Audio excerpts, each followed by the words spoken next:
हाय everyone, नमस्ते, welcome और welcome back to my channel colours of life and welcome to another video. I hope आप सब अच्छे होंगे। तो आज का वीडियो है health update plus life update.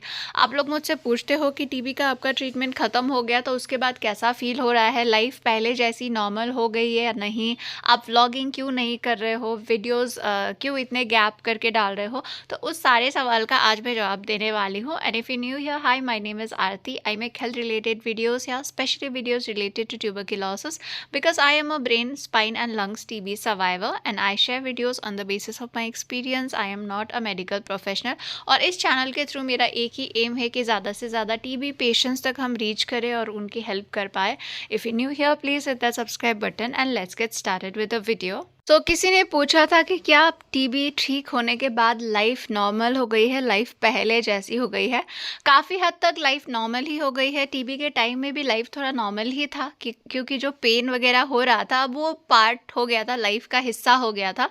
तो लाइफ नॉर्मल तो हो गई है लेकिन पहले जैसी नहीं हुई है। पहले जितनी हेल्दी, जितना ज़्यादा एनर्जी था बॉडी में, उतना ज़्यादा एनर्जी फील नहीं होता है। अभी भी बहुत ज़्यादा टायर्डनेस फील होता है। थोड़ा सा सीढ़ियों में चलो तो मुझे सांस फूलने लग जाता है, थोड़ा सा किसी से बात करो ज़्यादा तो सांस फूलने लग जाता है। कभी कभी चेस्ट में पेन माइल्ड होता है और हेडेक, बैक पेन होता है। मैंने जॉब ज्वाइन किया था टीबी ठीक होने के बाद और जब मैं जॉब कर रही थी तो उस टाइम मुझे जो है बैक पेन काफ़ी ज़्यादा होता था, जिसकी वजह से मैंने रिज़ाइन कर दिया बिकॉज़ मैं कर नहीं पा रही थी। मेरा 3 घंटे 4 घंटे बैठने के बाद मैं टेबल पे बैठ ही नहीं पा रही थी।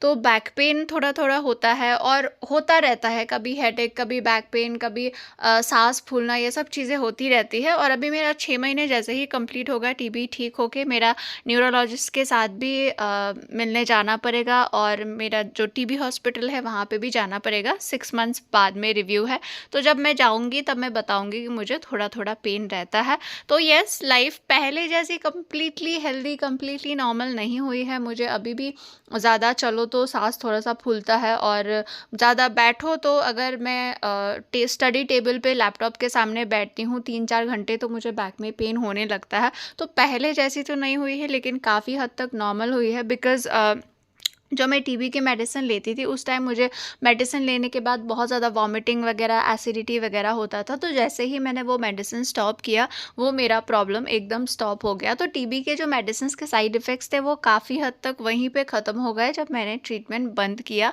उसके बाद में जो है दूसरा प्रॉब्लम मुझे जो हो रहा है टीबी ट्रीटमेंट ख़त्म होने के बाद, वो है मेरा लेग का प्रॉब्लम। तो थोड़ा सा हेल्थ अपडेट में मैं ये बोल देती हूँ बिकॉज़ पहले भी मैंने बहुत सारी वीडियोज़ में अपने लेग के प्रॉब्लम के बारे में बताया है, लेग पेन के बारे में। और जो मेरे रेगुलर व्यूअर्स हैं उनको पता है कि मुझे पैर में बहुत ज़्यादा दर्द होता है बिकॉज़ बहुत बार मैं बता चुकी हूँ। तो मुझे पैर में, मेरे एंकल में पेन होता है, मुझे ऑस्टियोपोरोसिस भी है। ऑस्टियोपोरोसिस एक बोन का प्रॉब्लम होता है, बोन वीक होता है, तो मुझे ऑस्टियोपोरोसिस भी है। वो भी मैं पहले बता चुकी हूँ और उसके लिए मैंने मेडिसिन, इंजेक्शन वगैरह भी लिया है। तो लास्ट हेल्थ अपडेट में ही मैंने बताया था कि मुझे लेग में बहुत ज़्यादा पेन होता है, जिसकी वजह से मैंने आर्थराइटिस, यूरिक एसिड, जो ऑटो इम्यून प्रॉब्लम होता है वो सब का टेस्ट कराया था, लेकिन मेरे सारे रिपोर्ट्स नॉर्मल आए थे। वो वाला वीडियो भी आप देख सकते हैं। तो उसके बाद भी मेरा ये लेग का पेन अभी भी है। मेरा टीबी ट्रीटमेंट ख़त्म होकर 6 महीने हो गए हैं, फिर भी मेरा लेग का पेन ख़त्म नहीं हो रहा है। और जिस हॉस्पिटल में मैं ट्रीटमेंट ले रही थी वहाँ पे तो मैं 2 ऑर्थोपेडिक को दिखा चुकी हूँ, आर्थराइटिस स्पेशलिस्ट को, न्यूरोलॉजिस्ट को दिखा चुकी हूँ। काफ़ी सारे टेस्ट हो चुके हैं मेरे ये लेग के लिए, लेकिन कुछ हुआ नहीं। तो अभी मैंने बैंगलोर में सत्य साई हॉस्पिटल है, बहुत फेमस हॉस्पिटल है, वहाँ पे मैंने अगस्त में अपॉइंटमेंट लिया था तो मुझे नवंबर का अपॉइंटमेंट मिला था, मतलब 1.5 महीने बाद का अपॉइंटमेंट मिला था मुझे। तो मैं गई थी कुछ दिन पहले सत्य साई हॉस्पिटल में, वहाँ पे मैंने ऑर्थोपेडिक को दिखाया। तो उन्होंने जो है मेरे पुराने रिपोर्ट्स देखे, नया कुछ भी टेस्ट नहीं कराया, सारे पुराने रिपोर्ट्स देखे। तो मेरे जो है विटामिन डी भी नॉर्मल है, कैल्शियम भी नॉर्मल है और मेरा आर्थराइटिस का टेस्ट नॉर्मल था, यूरिक एसिड वगैरह सब कुछ नॉर्मल ही था। तो मेरा एक्सरे हुआ था एंकल का और नी का। तो मेरे नी में जो है, नी का जो बोन्स होता है वहाँ पे थोड़ा सा गैप है एक्सरे में।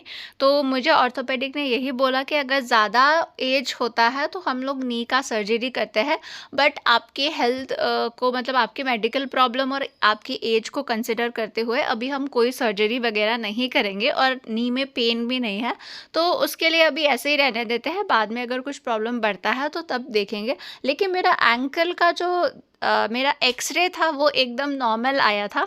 और फिर मुझे फिजियोथेरेपिस्ट के पास में मैं गई। तो जब मैं फिजियोथेरेपिस्ट को मैंने दिखाया तो उन्होंने कुछ स्ट्रेंथ टेस्ट किया कि आप लेफ़्ट लेग से कितना फोर्स लगा रहे हो, राइट से कितना कर रहे हो। तो फिजियोथेरेपिस्ट ने बस यही अज्यूम किया कि मतलब जो मेरा राइट लेग है वो बहुत ज़्यादा वीक है, मेरा एंकल बहुत वीक है, उसकी वजह से मेरा लेग जो है मेरा बॉडी का वेट होल्ड नहीं कर पा रहा है, इसीलिए जो है ज़्यादा पेन होता है।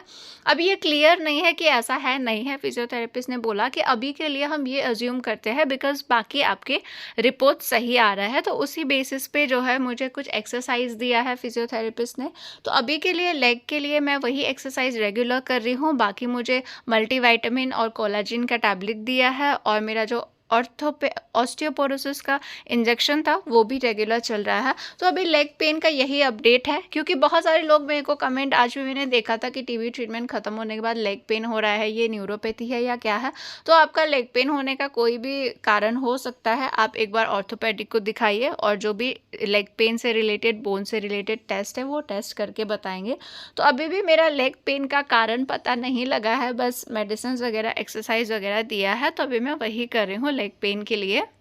तो कुछ महीने बाद अगर मेरे लेग पेन में कुछ इम्प्रूवमेंट होता है तो मैं उसका भी अपडेट देती हूँ। तो अभी मेरा हेल्थ टीबी ठीक होने के बाद बस यही है कि पहले से तो काफ़ी ज़्यादा बेटर हो गया है, लेकिन अभी भी अगर ज़्यादा चलती हूँ तो मेरे को सांस फूलता है।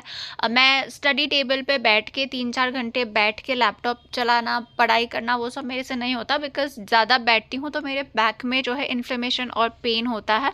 अब 6 महीने होने ही वाले हैं तो मैं रिव्यू के लिए जाऊँगी डॉक्टर के पास। और अभी रिसेंटली मुझे कुछ हेल्थ इश्यूज़ हुए हैं, मैं हॉस्पिटल में एडमिट हुई थी एक दिन के लिए। 18 नवंबर को मैं एडमिट हुई थी।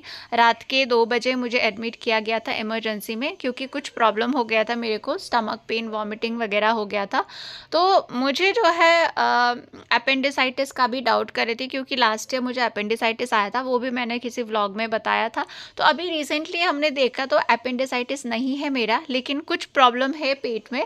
और दूसरा जो है मुझे एनीमिया हो गया है, मेरा हीमोग्लोबिन ड्रॉप होके 9 हो गया है। तो अभी मैंने जो है एनीमिया प्रोफाइल का टेस्ट दिया है। बाकी मुझे कुछ हेल्थ इश्यूज़ है जिसके लिए मुझे थायराइड का मैंने अभी सैंपल दे के आई हूँ। कल मैंने थायराइड का टेस्ट, 2 टेस्ट है थायराइड का, डायबिटीज़ का 2 टेस्ट है, और इलेक्ट्रोलाइट्स, एनीमिया प्रोफाइल, ये सब जो है मैं 10 ब्लड टेस्ट के लिए सैंपल दे के आई हूँ कल। और आज शाम तक रिपोर्ट भी आ जाएगी, और tomorrow I will go to hospital, और कल मुझे जो है क्लियर हो जाएगा कि क्या प्रॉब्लम है। मेरा लिवर फंक्शन टेस्ट भी हुआ है, फाइब्रो स्कैन भी हुआ है, जो लिवर का स्कैन होता है वो भी हुआ है।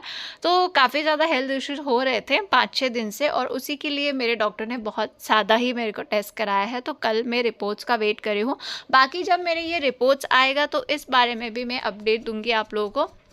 और बहुत सारे लोग मेरे को कमेंट करते हैं कि दीदी टीबी ट्रीटमेंट ख़त्म होकर 2 महीने 3 महीने हो गए हैं, लेकिन फिर भी वो बहुत ज़्यादा वीकनेस वगैरह फ़ील होता है। तो यस, आपको वीकनेस फ़ील होगा, जितना मैंने एक्सपीरियंस किया है। बिकॉज आप जब टीबी का ट्रीटमेंट ख़त्म करते हो ना, ऐसा नहीं होता है कि कल से आप एकदम हेल्दी हो जाओ, पहले जैसे हो जाओ। अगर एक इंसान को नॉर्मली फ़ीवर भी आता है तो आज आपका फ़ीवर ठीक होता है तो कल से आप दौड़ने भागने नहीं लग जाते हो, कल भी आपको बॉडी में थोड़ा सा वीकनेस वगैरह रहता है। तो ऐसा ही होता है, आप इतनी बड़ी बीमारी से निकले हो तो टाइम लगता है रिकवर होने में। और मैंने 3 साल टीबी का ट्रीटमेंट लिया, अभी 6 महीने से मैं बस रिकवरी फेज़ में ही हूँ, कभी कुछ होता रहता है। तो यही था मेरा हेल्थ का अपडेट। और अब लाइफ का जो अपडेट है, आप लोग मुझसे पूछते हो कि व्लॉगिंग क्यों नहीं करते, आप व्लॉग क्यों नहीं बनाते। तो एक टाइम था जहाँ पे मैं बहुत ज़्यादा व्लॉगिंग करती थी, और उस टाइम मैं कुछ और नहीं करती थी, मैं बस अपना मेडिसिन लेती थी, खाना बनाती थी, खाती थी, और दिन भर व्लॉगिंग करती रहती थी। बट नाउ आई थिंक मुझे जो है काफ़ी ज़्यादा 3 साल मेरे वेस्ट हो गए हैं टीबी को लेके और काफ़ी ज़्यादा अफ़ेक्ट हुआ है। तो अभी मैं जो है लाइफ़ में कुछ चीज़ों पे फ़ोकस करना चाहती हूँ, फैमिली पे या फिर मैं अपना करियर बनाना चाहती हूँ। और अभी मैंने एक कंपनी जॉइन करी थी और उसमें भी मेरे हेल्थ इश्यूज़ की वजह से मुझे क्विट करना पड़ा। तो अभी यही सब चीज़ों में मैं ध्यान दे रही हूँ। और जब व्लॉगिंग करते हैं ना तो ऐसा होता है कि आप नॉर्मली एक काम 1 घंटे में कर रहे हो, तो व्लॉग करते-करते वो काम आपको 2 ढाई घंटे लग जाते हैं व्लॉग करते-करते करने में। और उसके बाद आपको एडिटिंग करना, वॉइस ओवर करना, तो एक 10 मिनट के व्लॉग के लिए बहुत ज़्यादा टाइम लगता है। और मेरे को आँखों में भी प्रॉब्लम हो गया है, इसका भी मुझे चेकअप कराना है और मेरे को स्क्रीन भी अवॉइड करने के लिए बोला गया है, जिसकी वजह से जो है मैं व्लॉगिंग नहीं कर रही हूँ। सो अभी के लिए जो है इस चैनल के बारे में मैंने यही सोचा है कि मैं यहाँ पे सिर्फ टीबी रिलेटेड कंटेंट ही पोस्ट करूँगी या फिर हेल्थ रिलेटेड कंटेंट पोस्ट करूँगी। बिकॉज़ अगर आप मेरे चैनल पे देखो तो आपको मेरे व्यूज़ देख के भी समझ आ जाएगा कि this channel is not for earning. Earning करने के लिए बहुत सारे टॉपिक्स, ट्रेंडिंग टॉपिक्स है जिस पे लोग वीडियोज़ बनाते हैं और अच्छी रीच मिलेगी तो अच्छी अर्निंग भी होती है। बट मैं ऐसा टॉपिक पे वीडियो बना रही हूँ जो सिर्फ एक ही ग्रुप के लोग देखते हैं और जो है टीबी पेशेंट्स। तो मेरे चैनल का एक ही मोटिव है कि मैं टीबी पेशेंट्स को ज़्यादा से ज़्यादा हेल्प करूँ, ज़्यादा से ज़्यादा टीबी पेशेंट्स को रीच करूँ।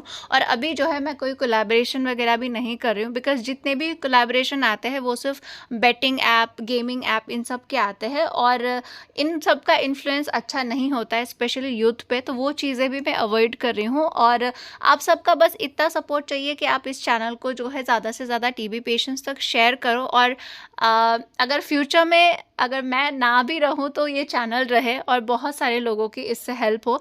तो आप लोगों का सपोर्ट चाहिए and thank you so much for watching. Bye bye.